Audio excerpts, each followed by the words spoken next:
তো বন্ধুরা, এখন আমি আছি আমাদের সাঁই পুকুরে। দেখো, এইটা হচ্ছে আমাদের সাঁই পুকুর। দেখো কত বড় পুকুরটাকে দেখো, এখানে বিরাট মাছ আছে, বিরাট বিরাট বড় বড় মাছ আছে, বিভিন্ন ধরনের মাছ। দেখো পুকুরটাকে দেখো কত বড়।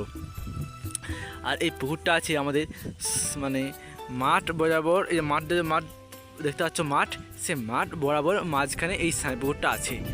আর ওই দেখো একটা বক মাছ ধরে খাওয়া বসে, দেখো দূরে দেখো, এই দেখো বকটা বসে আছে ওখানে। তবে এলাম একটু ঘুরতে, তো মাঠে ঘুরছিলাম, আমার মাঠে আমি সেখানটা বসছিলাম, তাই ভাবলাম একটু যাই, সাইবকটা থেকে সাপ হয়ে যায় নাকি। তাই দেখলাম যে ওপাশগুলাই কিন্তু বন, কিন্তু এই কিছু কিছু মানে ওপাশটা ওই লাইনটা বন, ওপাশে চারদিকে বন, কিন্তু এই পাশটা ফাঁকা আছে। দেখো এদিকেও বেশ বসাও যাবে, সুন্দর একটা জায়গা। এমন দিন এখানটা ফিস্টি করা, এখানটা বেশ সাফ করে দিয়ে মানে ফিস্টি করার মতন ভালো একটা জায়গা, সামনে পুকুর, জাস্ট অসাধারণ জায়গা, মানে দারুণ লাগছে, পুরো বিউটিফুল যে একটা জায়গা সত্যি। আমি অনেক দিন পরে এই সামনে পুকুর, আমাদের বাড়ির সামনেই কিন্তু এই পুকুরটা। হ্যাঁ, কিন্তু আমি এসেই অনেক দিন পরে এসেছিলাম, তো দারুণ লাগছে, বিউটিফুল একটা জায়গা, সুন্দর। দেখো